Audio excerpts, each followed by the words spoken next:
ماشاءاللہ آج 29ویں شب ہے اور ہمیں معلوم ہے کہ اللہ نے چاہا تو بدوار کے دن یا جمعرات کے دن ہو سکتا ہے کہ عید ہو جائے، اور امکان زیادہ جمعرات کی، امکان زیادہ جمعرات کی، کیونکہ جہاں پر ایک دن پہلے چاند دکھتا ہے وہاں پر آج چاند نظر نہیں آیا، تو امکان یہ ہے کہ 30 روزے مکمل ہوں گے انشاءاللہ۔ تو بہرحال آج 29ویں شب ہے اور آخری شب ہے، اور یہ بھی ممکن ہو کہ یہ وہی رات ہو جس کو ہم ڈھونڈ رہے ہیں، تو اپنے حوصلوں کو برقرار رکھیں اور پوری مستعدی کے ساتھ میں انشاءاللہ اس رات کو جاگیں۔ آئیے ذرا ماشاءاللہ تراویح کے ساتھ میں ہمارے دروس چلتے رہیں، روزانہ ایک ایک پارے کا درس ہوتا رہا ماشاءاللہ۔ اچھا ہے 28 تراویح ہو گئی تو الحمدللہ ہمارے 28 پاروں کے درس بھی منتخب آیات کے مکمل ہو گئے۔ انشاءاللہ آج ہم کوشش کریں گے کہ یہ دونوں پارے باقی ہیں 29 اور 30، تو دونوں سے ہم انشاءاللہ کچھ منتخب آیات لے کر کے ہماری یہ جو دروس ہیں اس کا سلسلہ اپنے مقام تک پہنچ جائے۔ دیکھیں 29 پارے کے اندر سب سے پہلے سورہ ملک ہے۔ ملک کا معنی کیا ہوتا ہے؟ ہندوستان میں ایک ملک ہے، پاکستان بھی ہے، چائنا بھی ہے۔ ملک کا معنی ہوتا ہے بادشاہت۔ کیا معنی ہوتا ہے؟ بادشاہت۔ اللہ رب العالمین نے ہمیں جو بنایا ہے تو اللہ تعالیٰ نے ہمارے بنانے کا ایک مقصد بتایا۔ دیکھیں اللہ یہاں کیا فرماتا ہے، الذی خلق الموت والحیاۃ لیبلوکم ایکم احسن عملا۔ اللہ فرماتا ہے اللہ کی ذات وہ ذات ہے جس نے موت اور زندگی کو پیدا کیا تاکہ وہ تم کو آزمائے کہ تم میں سے اعمال کون اچھے کرتا ہے۔ کیا فرمایا اللہ نے؟ اللہ نے یہ موت اور زندگی جو بنائی ہے تو اللہ رب العالمین نے یہ بتا دیا ہمیں بنایا کیوں، تاکہ اللہ تعالیٰ تمہیں دیکھے کہ تم میں سے اعمال اچھے کون کرتا ہے۔ اچھا اللہ نے کہا کہ اچھے اعمال کون کرتا ہے، زیادہ اعمال کون کرتا ہے یہ نہیں کہا، زیادہ اعمال کون کرتا ہے یہ اللہ نے نہیں کہا، اچھے کہا۔ آج ہمارے کئی لوگ ہیں جو دین کے اندر کئی نئی نئی چیزوں کو ایجاد کرتے جا رہے ہیں، کئی باتوں کو ایڈ کرتے جا رہے ہیں۔ کیوں؟ ان کو یہ دین کم لگ رہا ہے، نبی نے جو دین دیا ہے نا وہ ان کو کم لگ رہا ہے۔ کبھی لکی روزہ آ جائے گا، کبھی ہزاری نماز آ جائے گی، کبھی کیا آ جائے گا، کبھی کیا آ جائے گا۔ یاد رکھنا تم دین کے اندر کوئی بھی بات اگر ایڈ کرو گے دین کے نام پر، جو بات اللہ نے نہیں بتائی، نبی نے نہیں بتائی، وہ اللہ کی بارگاہ میں کبھی قبول ہوگی؟ کبھی نہیں ہوگی۔ لوگ کہتے ہیں کہ یار برا کیا ہے، ہم لوگ عمل زیادہ تو کر رہے ہیں، اگر برا نہیں ہے تو ابھی عید آئے گی کہ نہیں آئے گی؟ آئے گی نا انشاءاللہ۔ عید کے روز ہم اذان لگاتے ہیں کیا؟ نہیں لگاتے؟ کہا شروع کر دیں، شروع کر دینا بھائی۔ برا کچھ ہے؟ ہر نماز کے لیے اذان ہو رہی کہ نہیں ہو رہی؟ ظہر کے لیے ہو رہی، عصر کے لیے ہو رہی، مغرب کے لیے، عشاء کے لیے، فجر کے لیے، کہا اس کے لیے بھی شروع کر دیں، تو وہ نہیں کریں گے۔ بھائی برا کیا اس کے اندر؟ بھائی برا تو کچھ بھی نہیں ہے نا۔ بھائی اللہ کے کلمات بلند ہوں گے، ایک اذان جو چلی آ رہی ہے وہ وہاں شروع ہو جائے گی تو لوگ اس کو وہاں نہیں مانتے۔ تو جب یہاں قبول نہیں ہے تو جو دین اللہ کے نبی نے تمہیں وہاں نہیں بتایا وہ کبھی قبول نہیں ہو سکتا۔ اچھا اب آگے چل کے اللہ رب العالمین فرماتا ہے اپنے بارے میں، ہمیں متنبع کرتا ہے. اللہ کیا فرماتا ہے؟ آمنتم من فی السماء ان یخسف بکم الارض فاذا هی تمور ام منتم من فی السماء ان یرسل علیکم حاصبا فستعلمون کیف نذیر. اللہ فرماتا ہے کیا تم لوگ اس ذات سے بے خوف ہو گئے ہو جو آسمانوں میں گئے. کہاں پر ہے؟ کہاں پر ہے؟ آسمان. اللہ کے نبی کے پاس میں ایک صحابی آتے ہیں. صحابی کا نام کیا ہے؟ معاویہ بن حکم السلمی. کیا نام ہے؟ معاویہ بن حکم السلمی.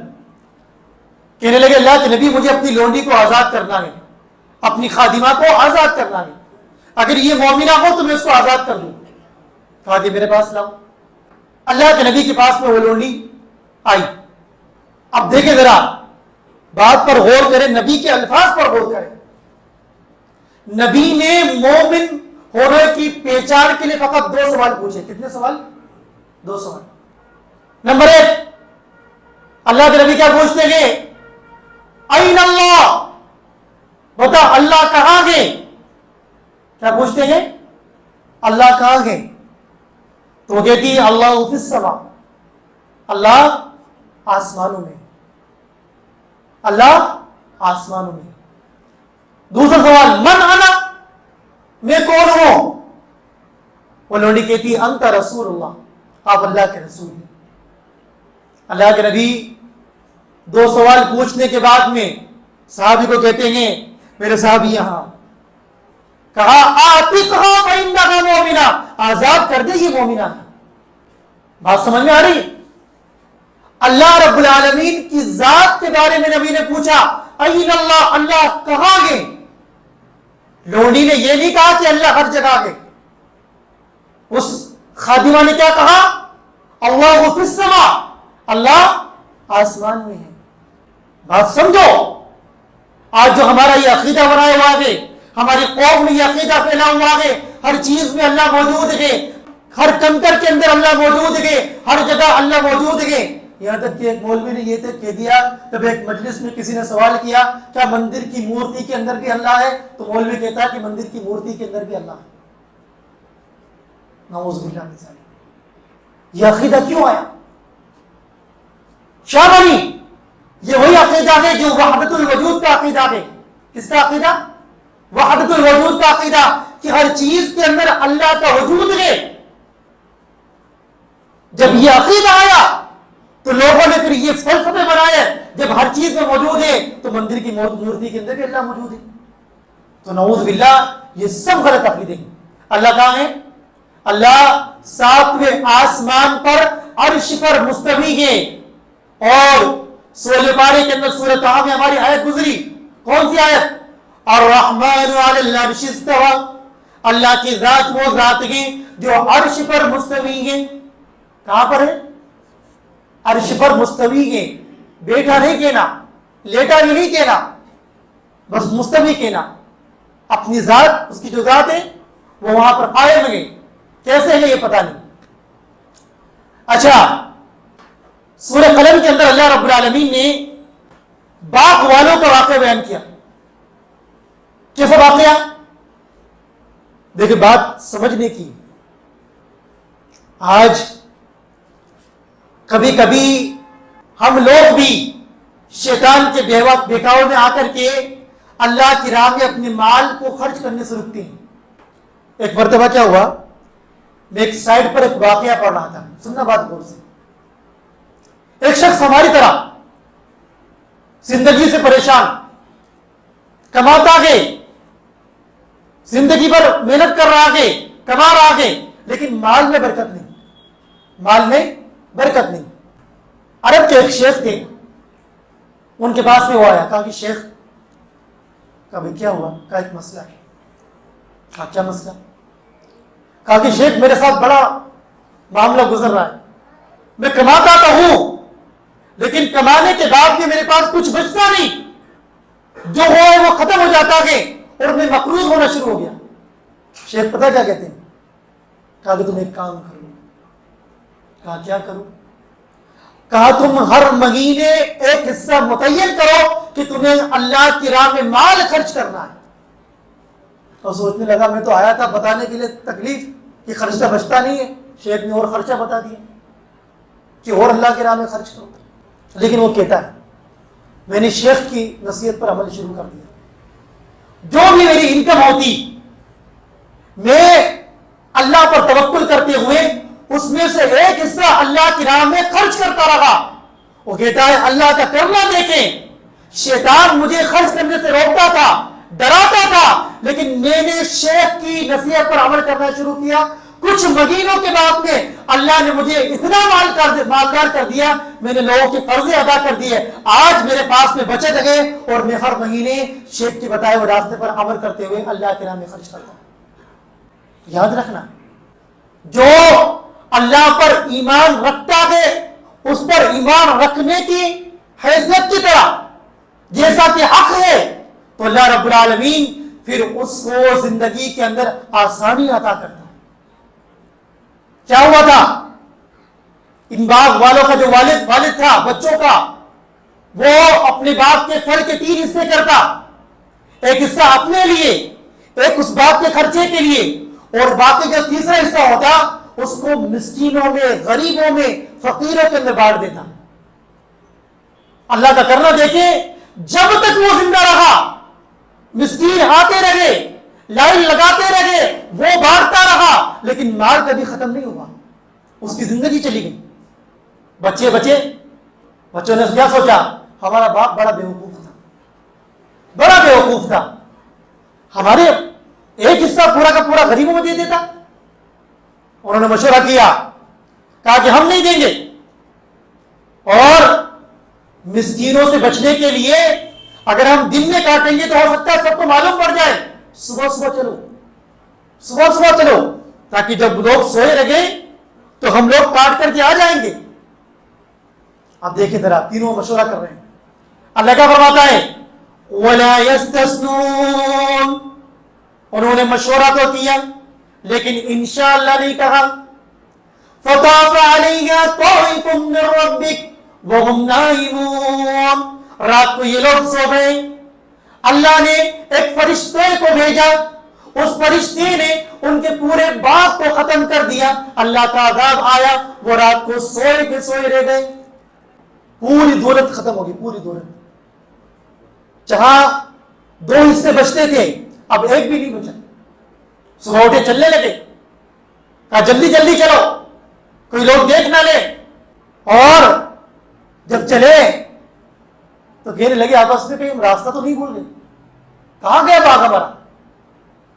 تو اللہ فرماتا ہے, قال اوسطهم الم نقل لكم لولا تسبحون, ان میں سے جو سمجھدار تھا وہ کہنے لگا, کیا میں نے تم سے نہیں کہا تھا کہ تم کیوں اللہ کی تسبیح بیان نہیں کرتے, کیوں اللہ کی پاکی بیان نہیں کرتے.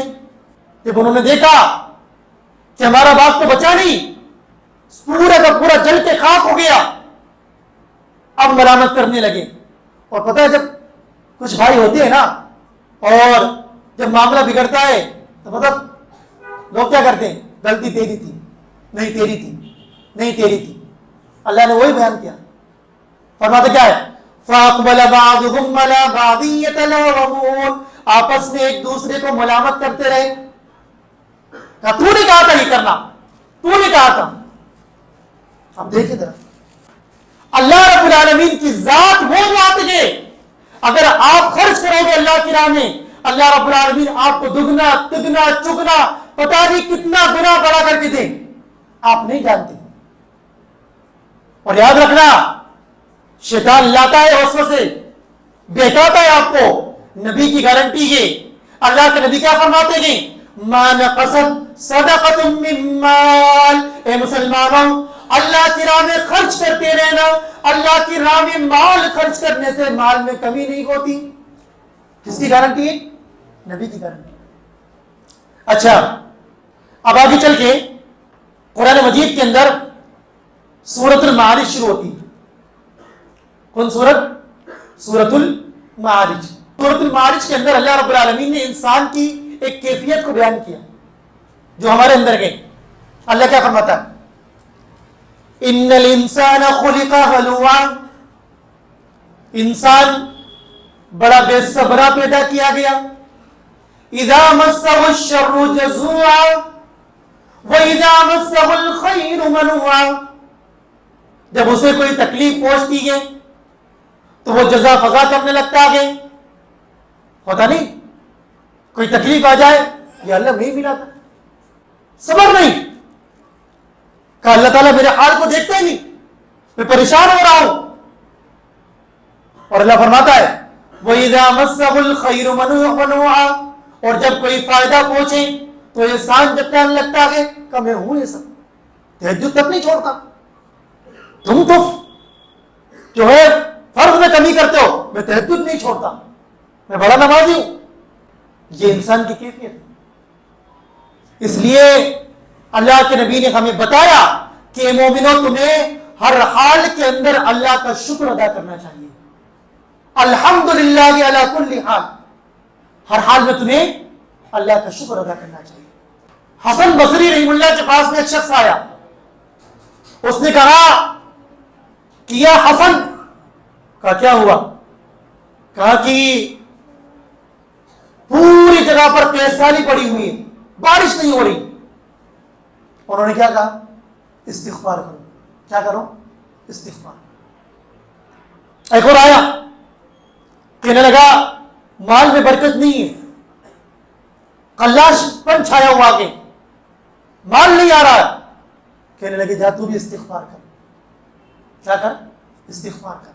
تیسرا آیا، وہ کہنے لگا یا حسن مجھے بیٹا نہیں ہوتا. کیا نہیں ہوتا؟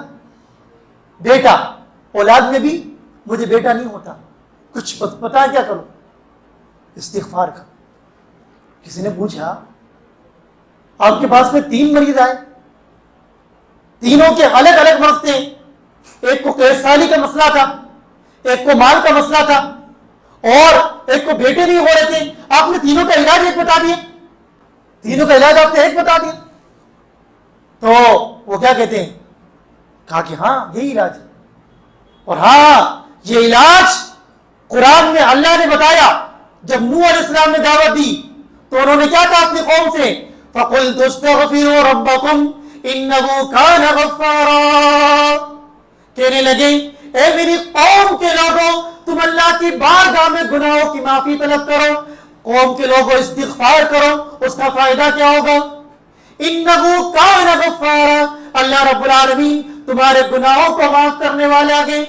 یرسل السماء علیکم مدرارا، تم اگر استغفار کرو گے اللہ رب العالمین تمہارے پر بارشیں برسائے گا. وَيُمْدِدْكُمْ بِأَمْوَالٍ وَبَنِينَ، اور تمہاری مدد کرے گا مال کے ذریعے، اور تمہاری مدد کرے گا بیٹوں کے ذریعے. لہذا تم اللہ کی بارگاہ میں استغفار کرو. تو بعض آدمی ایسے ہوتے ہیں جو حکمت والے ہوتے ہیں، حکمت والے. حکیم کو نہیں دیکھا، بعض حکیم ہوتے ہیں ماشاءاللہ، کچھ دوائی دی آپ کو ایک پوڑیا کے اندر، وہی آپ کو لگ جاتے ہیں. اور بعض ناقابل بھی ہوتے ہیں. ایک مرتبہ کیا ہوا، ایک قاضی صاحب تھے، تو ان کے پاس میں 2 لوگ فیصلہ کروانے کے لیے آئے. تو قاضی صاحب نے پہلے کی بات سنی، پوری بات سنی اس کی. کہا کہو کیا کہتے ہو؟ پوری بات کہتا رہا. کہا تم ٹھیک کہتے ہو. وہ چلا گیا. دوسرے کو بلایا، دوسرا آیا، کہا بھائی تم کیا کہتے ہو؟ وہ بھی اپنی بات بتانے لگا. قاضی صاحب سنتے رہے. اس کی بات سننے کے بعد میں قاضی صاحب نے کیا کہا؟ تم بھی ٹھیک کہتے ہو. اب یہ ساری باتیں پیچھے پردے کے پیچھے ان کی بیگم سن رہی تھی. جب وہ دونوں چلے گئے بیگم باہر نکل کے آئی. کہا قاضی صاحب کیسے فیصلہ کرتے آپ؟ کہا کیا ہوا؟ کہا کہ جب وہ پہلے فریق والا آیا تو آپ نے کہا تم ٹھیک کہتے ہو، دوسرا آیا تو آپ نے کہا تم بھی ٹھیک کہتے ہو. کہا دونوں ٹھیک کیسے ہو سکتے ہیں؟ قاضی صاحب بیگم سے کیا کہتے ہیں؟ تم بھی ٹھیک کہتی ہو. تو بھائی ایسا ہی مسئلہ ہوتا ہے. اچھا اب آگے چل کے، چونکہ ہمیں اختصار دیکھنا ہے، آگے چل کے اللہ رب العالمین سورہ جن کے اندر کیا فرماتا ہے؟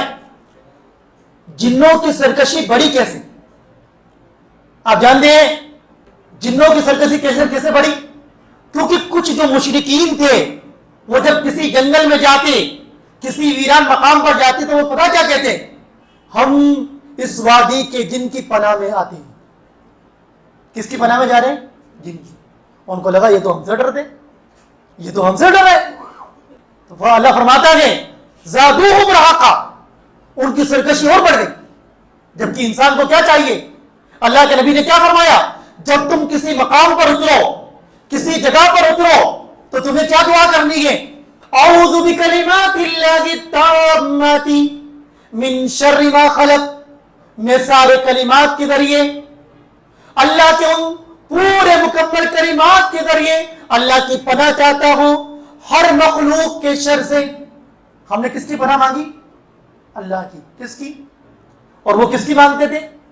شیطانوں کی۔ اچھا اب دیکھیں ذرا سورہ مزمل کے بعد میں سورہ مدثر، اللہ نے کیا فرمایا؟ نوٹ کر لیں، خصوصاً رمضان کے نمازی۔ اللہ کیا فرما رہا ہے؟ جہنمیوں کا حال بتا رہا ہے۔ مسلمان پوچھیں گے ان سے، جنتی پوچھیں گے جہنمیوں سے، فی جنات یتسالون عن المجرمین ما سلککم فی سقر، اہل جنت جہنمیوں سے سوال کریں گے وہ کون سی چیز ہے جو تمہیں جہنم میں لے آئی؟ جہنم والے کیا جواب دیں گے؟ قالوا لم نک من المصلین، ہم نماز نہیں پڑھتے تھے، مؤذن کی اذان کی آواز ہمارے کانوں میں آتی تھی، مؤذن کہتا تھا 5 وقت نماز کے اندر، 5 وقت اذان کے اندر یہ کہتا تھا حی علی الصلاۃ حی علی الفلاح، آ نماز کو آؤ، آ کامیابی کو آؤ، لیکن میں نہیں آتا تھا، اسی وجہ سے ہمیں اللہ نے جہنم میں پھینک دیا۔ قالوا لم نک من المصلین، ہم نماز نہیں پڑھتے تھے، وَلَمْ نَكُنْ نُطْعِمُ الْمِسْكِينَ، اور ہم مسکینوں کو کھانا نہیں کھلاتے تھے، وَكُنَّا نَخُوضُ مَعَ الْخَائِضِينَ، اور ہم بکواس باتیں کرتے تھے، گپ شپ لڑاتے تھے۔ شب قدر کے اندر بھی ہمارے لوگ ایسے ہیں جو گپ شپ کے اندر پوری رات خراب کر دیتے، پوری رات، کوئی وہاں بیٹھا ہوا ہے، کوئی یہاں بیٹھا ہوا ہے، اور اللہ رحم کرے ہمارے پورے لوگوں کو پتہ نہیں کون سا بخار چڑھتا ہے کہ آج کی رات ہمیں پوری تحقیق کرنی ہے، کون حق پر ہے۔ سال میں، پورے سال میں رات نہیں آئے گی، وہ شب کی رات آئے گی، آج کی رات ہمیں محقق بننا ہے کہ کون سی جماعت حق پر ہے۔ پتہ نہیں کیا مسئلہ بن گیا۔ اللہ کے بندو یہ عبادت کی رات ہے، یہ مسائل کے اندر الجھنے کی رات نہیں ہے۔ اور دن تحقیق کر لو، خوب کرو، اس وقت تم نہیں کرتے، لیکن جو عبادت کی رات ہے تم اس کو خراب کرتے ہو۔ اور وہ کیا کہیں گے؟ وَكُنَّا نُكَذِّبُ بِيَوْمِ الدِّينِ، ہم قیامت کے دن کو جھٹلاتے تھے، حَتَّى أَتَانَا الْيَقِينَ، یہاں تک کہ ہماری موت کا وقت آ گیا۔ یاد رکھیں یہ بڑا اہم مسئلہ ہے، اور ہمارے یہاں تو ہمارے معاشرے میں بے نمازی کے اوپر اتنی سختی نہیں کرتے۔ آپ عرب کے علماء کو دیکھو، وہ فتویٰ لگاتے ہیں بے نمازی کافر۔ وہ کہتے ہیں اللہ کے نبی کے زمانے کے اندر صحابہ کرام مسلمان اور کافر کے اندر فرق کرنے کے لیے کیا دیکھتے تھے؟ نماز، اگر نمازی ہے تو مومن، نمازی نہیں تو سمجھو بات کو، یہ چھوٹا مسئلہ نہیں ہے نماز کا، یہ بہت بڑا مسئلہ ہے، بہت بڑا مسئلہ ہے۔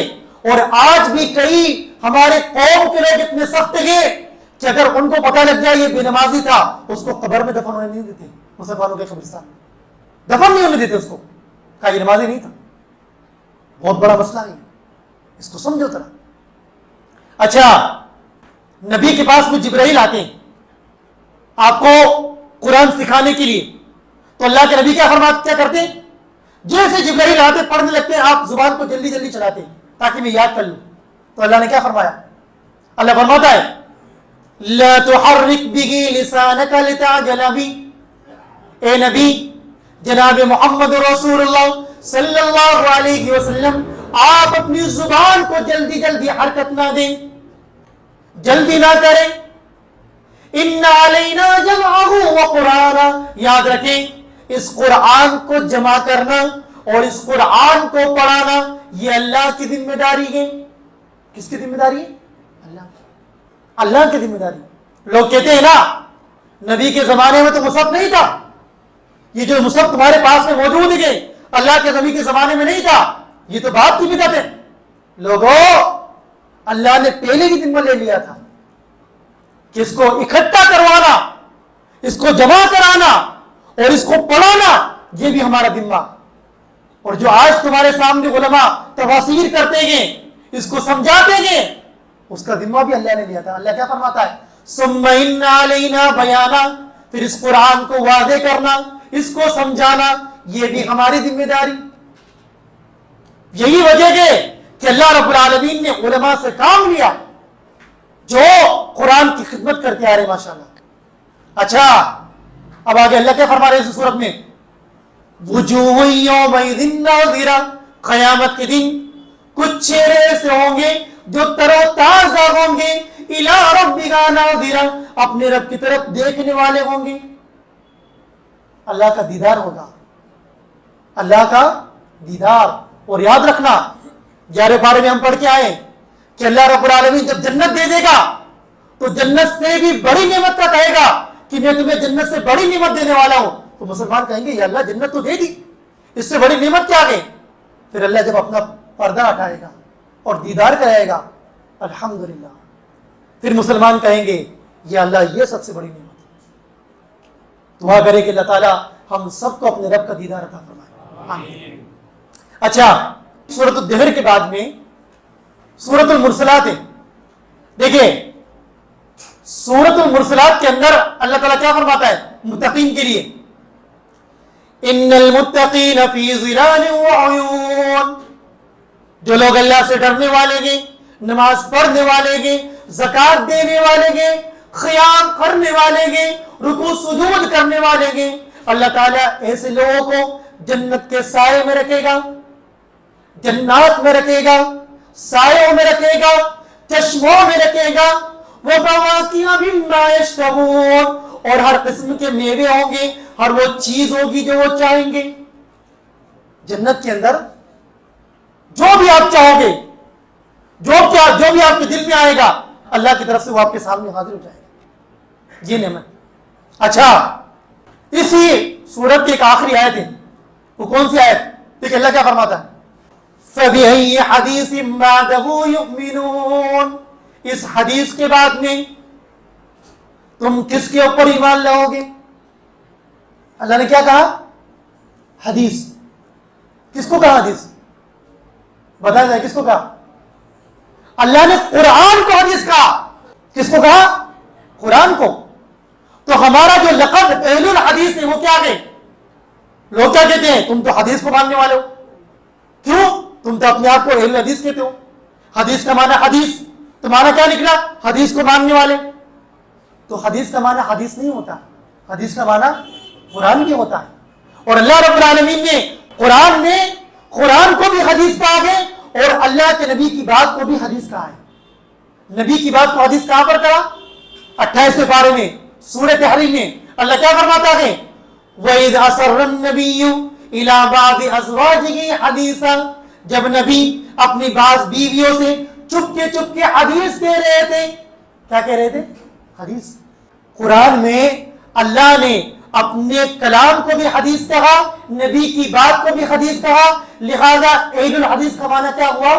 قرآن و حدیث کو ماننے والا.